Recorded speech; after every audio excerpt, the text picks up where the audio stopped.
Hey friends, I'm Remington. Welcome. So it is a cold, chilly morning, hence why I'm coming at you in the Pizza John blanket hoodie. If you know, you know.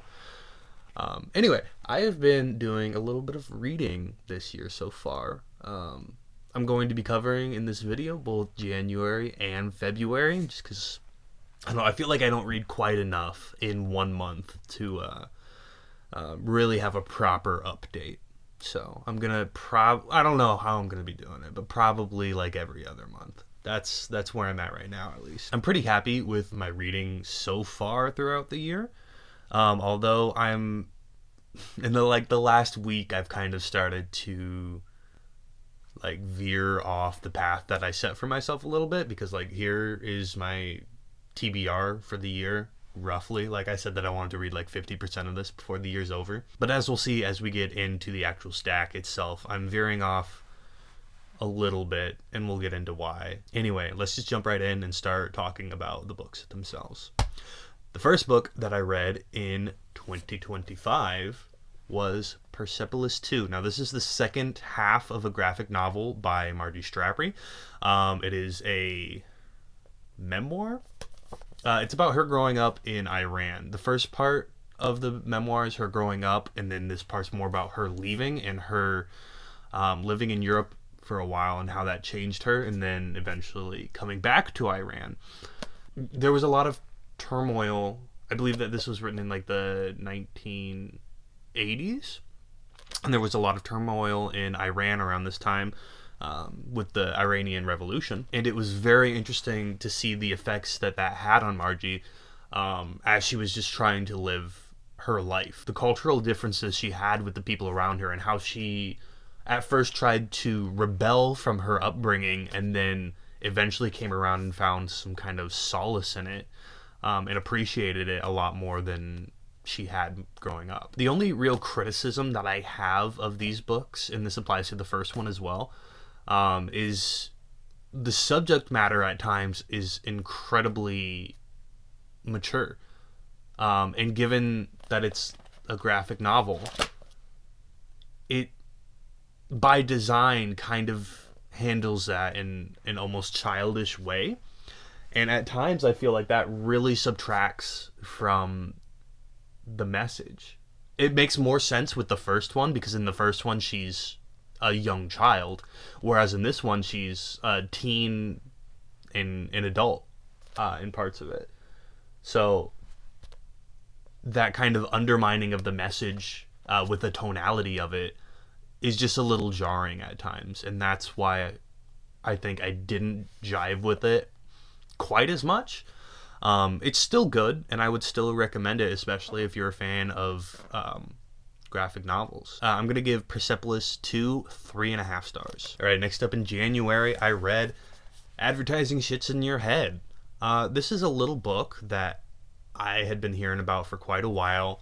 It's all about how advertising in public spaces is a horrible thing, and how we should take steps to subvert it with either art or different political messaging. The book talks a lot about the philosophy of public space and how you shouldn't be forced to see advertisements that people have paid for, and monopolizing the public space with that. And then it also goes into a lot of the history behind people who have started what they call the subvertising movement, where people replace or cover advertisements with, different art and political messaging, mostly about how, ads are, pretty horrible in public spaces. Talking about like billboards or like bus stop ads, that kind of stuff. That's what we're talking about mostly. It takes a very, very strong anti-public advertising stance, which is understandable, and I don't necessarily know if I disagree with. There's some like smaller things in the book that like I might like raise a little bit of an issue with, but like nothing really important, and like nothing that I'm even concrete on. I will say that the book, I wish it dealt a little bit less with the history of how all the people have done it before, and was a little more hands-on about, this is what we're actually doing when we're doing this. We're going in, this is how we planned it, this is what we're doing when we get there, all that kind of jazz, the actual stuff that goes into it, instead of just this is what people have done before, which may not be as important, honestly, with what the book's setting out to do. I think the history showing how much has been done and what they're capable of and the accomplishments that have been made by the movement is probably more important. But it's not really what I wanted to see out of it. So I'd give Advertising Shits in Your Head. I'm debating between 3 and 3.5. I think it's worthy of 3.5. And then I read a short story by Leo Tolstoy. This is a short story collection by him, The Death of Ivan Ilyich and Other Stories. Excuse me. I did not read The Death of Ivan Ilyich, however you pronounce it. I read the first story in the book, which is Family Happiness. And when I started reading it, I was kind of worried that it was basically just going to be a Jane Eyre adjacent book where this lady who lives kind of a recluse lifestyle just ends up falling in love with the first man that shows her any kind of kindness. And I thought that was going to be the whole story because it's 90 pages long. Thankfully, it wasn't. It's about this young lady who's growing up in Russia in a rural place, and how she basically has no one around her aside from her family workers, because at the beginning of the story, I believe her father dies, and so she just has really no one. And so this family friend comes and visits every now and then, and she gets super giddy and excited whenever he's coming, and she just loves the feeling that she has when she's talking to him, probably because he's the only other person who she's able to converse with who isn't an employee. And so we have this weird dynamic between this older gentleman who was friends with her father and viewed her as a daughter, and now is in this situation where he's oh, I kind of like this young lady and she seems pretty into me, and he doesn't really have any other prospects that he's interested in. So they end up getting married, and then things ensue after that I'm not going to spoil necessarily, even though there's not really much to spoil. But thankfully, it didn't spend all of its time just dealing with, them falling in love. That's what I was worried about, and if that had been the case, I think I would have really disliked it. The way that it handled the story, it was a lot more thought-provoking and sweet and realistic, I think. Still, if this were a modern book that I had picked up and read the back of it, I would not have read it. I only read it because it's a Leo Tolstoy, and I'm trying to read more classics, and especially Russian literature. This is meant to be my intro to Russian literature. And if it wasn't something that I'm trying to read specifically, I honestly probably would have skipped the first story, if I'm being completely honest. So Family Happiness, all in all, I'm happy that I read it. It was a good experience. I'll give it 3 stars, but that's in no small part due to it being a classic and me trudging through it for that reason. Then I read Mistborn. Finally. I did a video review about Mistborn. Not so much a review, more of a reaction. I can't believe that it took me this long to read Mistborn. Mistborn came out in 2006, and I'm just now reading it. I hadn't even heard about it until I started my reading journey a couple years ago. So where was this book when I was 16 or 17 years old? I would have fallen in love with this book had I read it then. It was around for so long, and I just never heard about it, even though it was wildly popular. Not as popular as it is today, probably, because, Brandon Sanderson's really got a lot of momentum going for him right now, but still, I don't know where this book was. I would have loved it. That and Red Rising, too. If I had read Rising when I was 16 years old, it'd be an all-time favorite series for me, I think. Anyway, I'm not going to really talk too much about Mistborn here because I made a whole video about it, and I'm going to be coming out with my video for the Wells of Ascension, probably the next one after this. But anyway, let's just sum it up to say it was very, very, very good. It was very long, and the first half of the book was only good. But the second half of the book totally redeemed it for that. And I'm so glad I read it, and it really set up a great foundation for a trilogy, which I am so far enjoying. I am 4 chapters into the last book in the series, so if you're wondering whether or not you should check out Mistborn, you should. You should. I originally gave it 5 stars. Like right after I finished it and was logging it in Storygraph, I was like 5 stars. That was amazing. And then a couple days later, I came back and thought about it more, and I decided 4.5 stars. And then a little bit later, I came back again and was like, it's a 4-star book. A very good 4-star book. Like, it's pushing the line to 4.5-star territory, but it's not quite there. There was just... I loved it, but there wasn't enough to love to warrant 5 stars. Then I read Stitches by David Small, which is another graphic novel.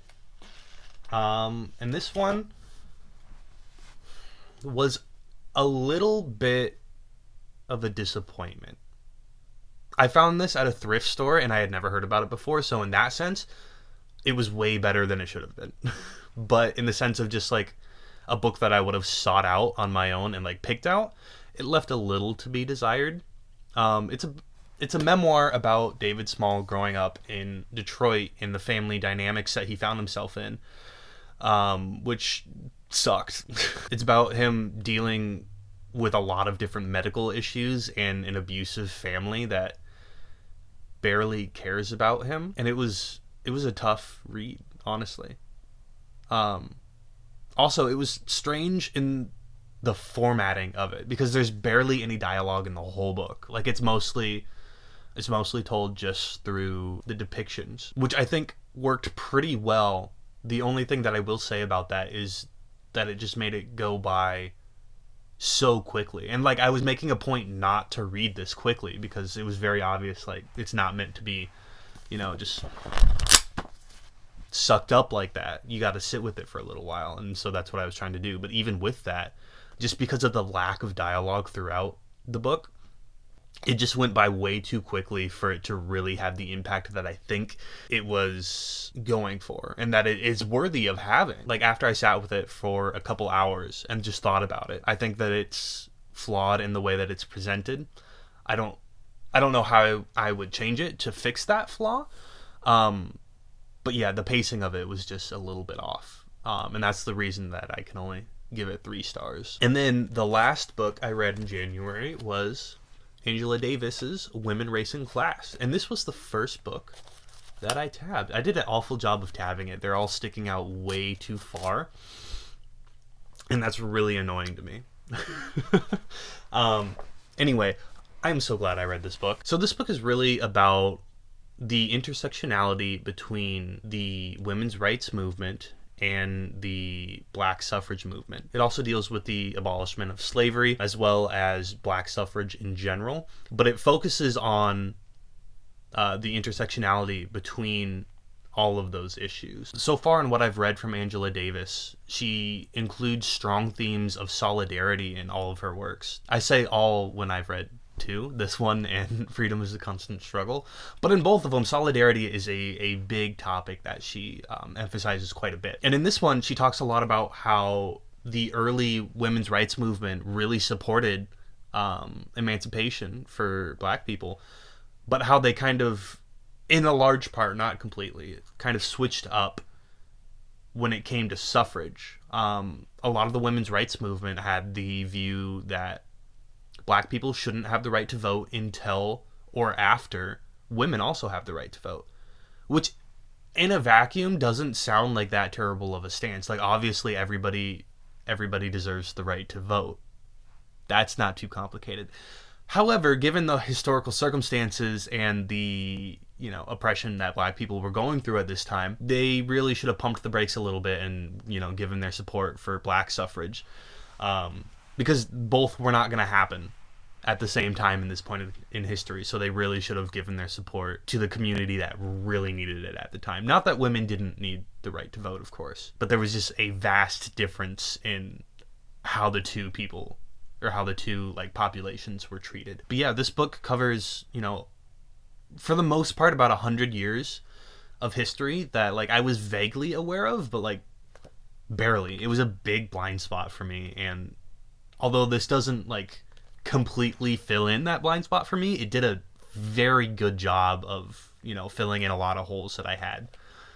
So I really appreciate it. It was very well constructed. The only thing that I didn't like about how it was constructed is that every essay is individually contained and wasn't edited with the other ones in mind. Just a lot of times throughout the essays, we're covering the same facts over and over again. And it's not like a big thing. It doesn't take up too much time. It's just a little jarring to hear the same facts over and over and over again presented as if they're the first time we're talking about them.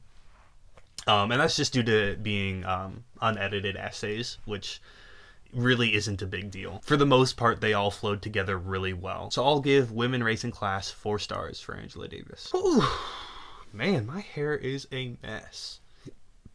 Sorry that I'm looking so grimy this morning. Anyway, for February, the first book I read was On Tyranny by Timothy Snyder. This is the tiniest little book. You've probably heard of it if you're in like book spaces that lean at all left, which is most of them. So you've almost certainly heard of it. Just a whole bunch of tiny little lessons from the 20th century about how tyranny won in a lot of ways and how to see that in the modern setting and how to usurp it and do what you can to try and stop it. It's obviously incredibly concise with what information is choosing to present you. But the information that it is choosing, I think, is very important and very good. The only thing that I would say about this is that I wish there was more suggested reading in it. Because obviously, with it being this size, there's not too much ground that he's able to cover. But still, a great introduction and a good encouragement for our present time. Unfortunately, I think that this book is pretty needed. Okay, and then moving back into fiction, The Secret History by Donna Tartt. I buddy read this with my sister. It was a good time. I started reading it later than she did, so she was ahead of me for most of the book. So we weren't able to talk like too much, which kind of sucked. I wish that we had been more on track with each other, but that was my fault. But even after we finished it, it was really good to just like have the conversation about the book and what we thought about it. That meant a lot to me, and I'm very glad that I got to do that with my sister. Anyway, about the book itself, this book is solidly good throughout the entire thing. I personally never thought it got into amazing territory, but it never even for a single sentence got boring for me. It rode the line of 4 stars perfectly. You know, it was almost straight across. You know, there's some like crescendos in here that like went up a little bit, but it never went down past where it started at. And that is an amazing feat for a book to do, I think. Because there's a lot of different rabbit trails and sections where the protagonist is talking about things that are just fairly unrelated. Well, not unrelated, but like aren't like super important to what's actually going on in the plot of the book, but are more like flavor text. And that's something that I don't usually care for. I'm usually a more like a let's get going and stick to the story kind of guy, but here it really worked for me. The Secret History, for anyone who doesn't know, is basically the first dark academia book. It's about how a group of college kids are going to murder their friend. That's not a spoiler. That's like on the opening first pages that they tell you that they're going to do that. And so you're just left for a good portion of this book just trying to figure out, why is this going to happen? Why are these people who seem to be fine going to, you know, do this horrible thing? And a lot of people say that these characters are just like horrible. And obviously they're not good because they end up killing somebody. But I don't think they're as bad as people like kind of make them out to be. Like, yeah, they got themselves into a really crappy situation and they didn't handle it well at all. But I don't think they're necessarily bad people. They're not great, of course. They got problems and they need to try and, you know, solve those in more constructive ways. But they're not as bad as everybody says they are. The dynamic between Henry and Richard was my favorite part for sure. I thought that I was going to do a whole review about this book, but then thinking about it after I read it, even though I really enjoyed it and would highly recommend it and give it 4 stars, I just really don't have that much to say about it. I didn't take notes while I was reading it. Nothing really like stuck out all that much to me. There were some like interesting topics that it brought up and like some interesting things to think on, but it wasn't really something that like I have all that much to say about. Hence why I'm not doing a video on it. Anyway, 4 stars for The Secret History. Then we have The Well of Ascension. So I'm not going to say too much about this one because, like I said, I'm going to be making a video about it after this one. I did also tab this one a little bit. Not nearly as much as, what is it called? The other book that Women, Race, and Class by Angela Davis. That's the other one that I tabbed. This was a pretty great continuation of the first book. I think overall I liked this one a little bit more, even though there were a lot more things with this one that I found annoying and I didn't like. I'm not going to get into spoilers. I'll get into spoilers in the video I'm going to make of it, so I'm not going to say anything else. It was a very good continuation, and it set up the third book very well. That's all I'm going to say about it. I'm going to give it 4 stars and stop talking about it before I say anything more. Okay, after that, I read another graphic novel. I read Heartstopper by Alice Oseman. This is another very popular graphic novel. It's about 2 young boys falling in love. And that sounded very sweet to me, so I was going to give it a shot. And I did like it. It was good. It was a little too immature for me. Like, it's obviously geared towards teenagers. And that's fine. It just, like, didn't do for me what I wanted it to do for me. And that's fine since I'm not the audience for it.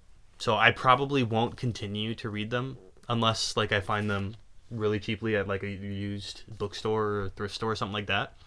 But it was sweet. It was good. I'm going to give Heartstopper 3 stars, and probably won't revisit it in the future. God, my hair is just awful. Okay, and then my favorite book so far that I've read this year, The Long Way to a Small Angry Planet by Becky Chambers. This book was like a big hug. I loved it so much. This book, the best way that I can think to describe it is basically Firefly if it were gay, if you've seen the show Firefly. It's about a crew on a spaceship, and they are what is called tunnelers. Basically, they make wormholes in space, so people can traverse space much more quickly than they would be able to otherwise. So basically, the crew is just in space for long stretches at a time in order to make these tunnels, and it's about the hijinks that they get up to while they're out in space. It's got a pretty small cast of characters, and the plot of the book itself is pretty simple. Basically, they just go to a place, and then a couple things happen at that place. The main draw of the book for me was all the things that happened on the way to the place. You know, not things that are like super big into the plot. I mean, of course, they all feed back in to the character development that's going on throughout the book. But it really feels kind of episodic in the way that just like little things just keep happening along the way. And it's a very cozy book. Like nothing that major is ever happening. Like their lives are in danger multiple times throughout the book, actually. So I shouldn't say that nothing major happens. But like it's always okay. And the stakes do get high. But it never feels like the stakes get too high. The character dynamics in the book are the main thing that draws me to it. Just because everybody's so different. Because there's alien species. There's like 1, 2, 3, 4. There's like 4 different species. Humans and then 3 alien species on the ship. And it's a large part of the book is about their differences and how they have to navigate that. And even with other alien species that they meet along the way and are less familiar with. Just like cultural differences and like learning to accept people who are different than you is a major part of the book. And that's a major part of why I loved it so much, because it handled that so well. Like it wasn't at all preachy in the way that it went about it. It was very pure, and it felt just like these were good people who really wanted to understand and love the people around them. There were a few points in this book where I was tearing up a little bit. It was really, really good. And if you're at all into like this kind of thing, if I've made this sound at all interesting to you, please pick it up. It's very, very good. It is very cozy, and I don't think you will at all regret it if you pick it up. I've already ordered the second one in the series. There's 4 altogether. Although, as far as I know, at least the second one can be read as a standalone, which honestly was a little disappointing when I found that out. I was looking forward to this, but more. So we'll see how it goes. But I've still heard good things about the sequels. Anyway, this was 4.5 stars for me. Absolutely loved this. Would read again. Probably will read again sometime in the not too distant future. Maybe even next year. But yeah, highly recommend this book. 4.5 stars, and I'm super excited to read more by Becky Chambers. And now this is the part of the video where we talk about how my reading is going to be changing just a tiny little bit. I'm not gonna try and like subtract from these. I'm just also going to I'm gonna have to subtract a little bit from these, but I'm also adding in first of all, Full Metal Alchemist. I'm rereading the manga. I read this when I was like 13 years old, and absolutely adored it, and I've seen the show twice since then. Brotherhood, of course, Full Metal Alchemist Brotherhood, and it is so good. It is one of my favorite things. So I bought the box set, and I'm going to be rereading Full Metal Alchemist. And I've only read I'll talk about the first two, because I basically read them back to back. The first two are not as good as I remember. They're good. They're entertaining. They're fun. I like seeing all the characters again. It's mainly just the pacing that is so off in these first two. I like that we have more time to do like little side things than we did in the show, but the pacing's just off, like tonally. So I don't know. Hopefully that resolves pretty quickly and we can move back on to me remembering it so fondly. And I expect that, you know, there's going to be like little small things that come up that I don't remember that I didn't jive with as much, but for the most part, I still expect to like it quite a bit. And I don't mean to imply that these two were bad. They were not bad. They were just a lot more, I don't know, immature than I remember them being, which is fine. I think I gave both of these 3.5 stars, which is still like a decent ranking. Like I would happily read a 3.5 star book. Anyway, and then the last thing that I'm going to talk about is I'm rereading How to Train Your Dragon, which is a middle grade book, which is the only way that I got up to 10 books for February, is because I read 2 manga and 2 middle grade books. I read the first and second How to Train Your Dragon books. I read these when I was a child, and I really loved them, and I read all the way up to like book number 10, and I think there's 11 or 12 in the series. So I'm rereading these because I want to finish the series and see how it culminates. And like they're so short, like they're 200 pages each about, but like they're half pages and there's pictures every now and then. Like they're like 100 pages maybe. So you can just like rip through them. So it won't really slow me down with the other stuff that I'm reading too much.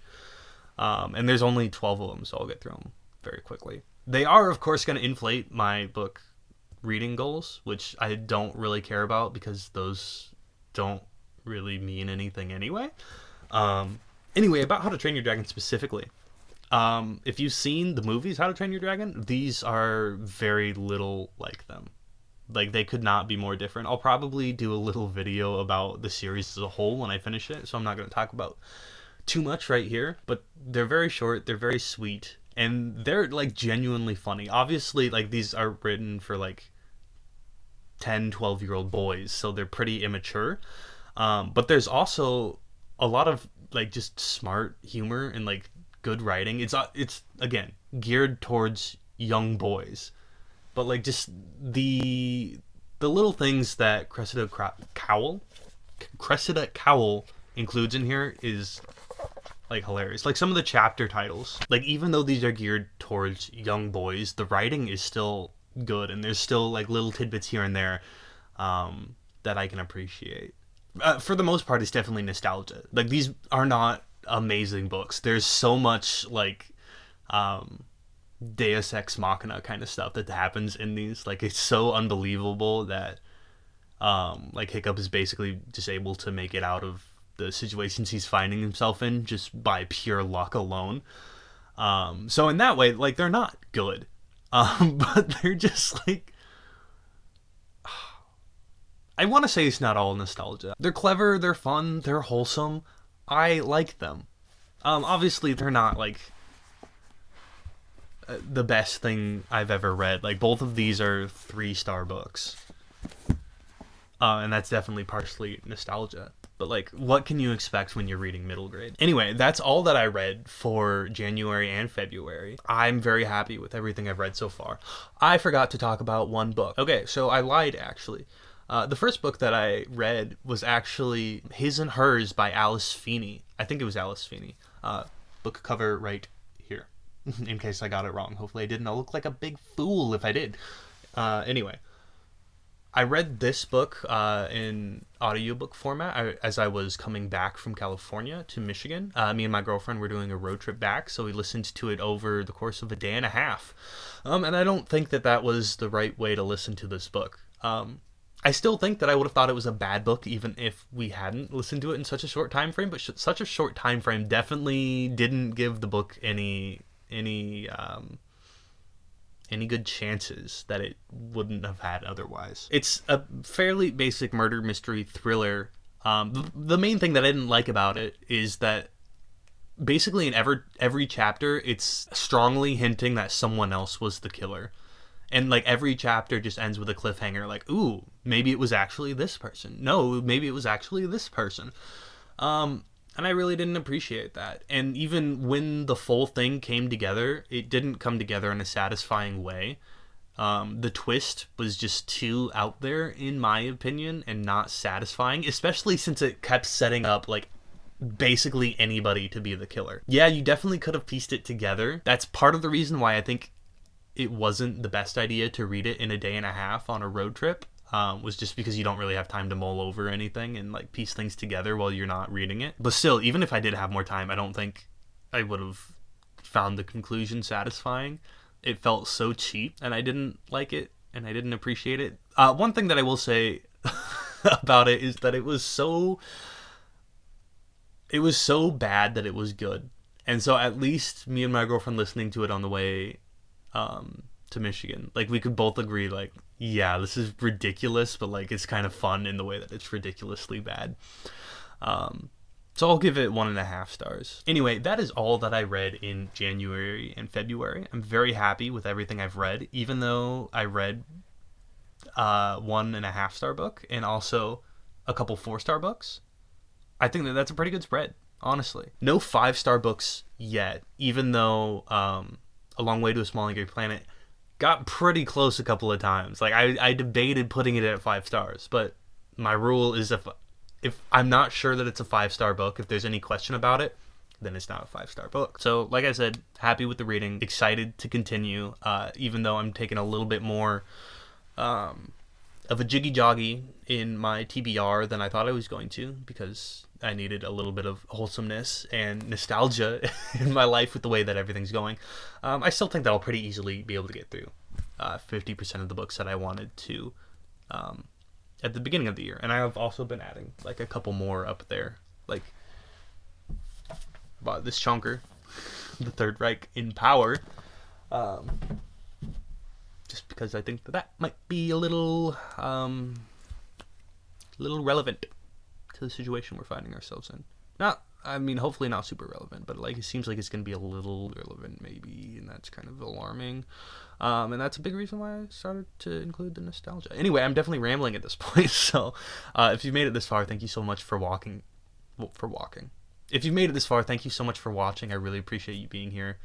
If you've read any of these books, please let me know what you thought about them, especially if you disagree with me. I love hearing people's different opinions about books. If there's anything you'd like me to read, leave it down below as well. I probably won't get to it, but if you make a good case, I might get around to it. Anyway, again, thanks for watching. Appreciate you being here. Hopefully I'll see you in the next one. Peace.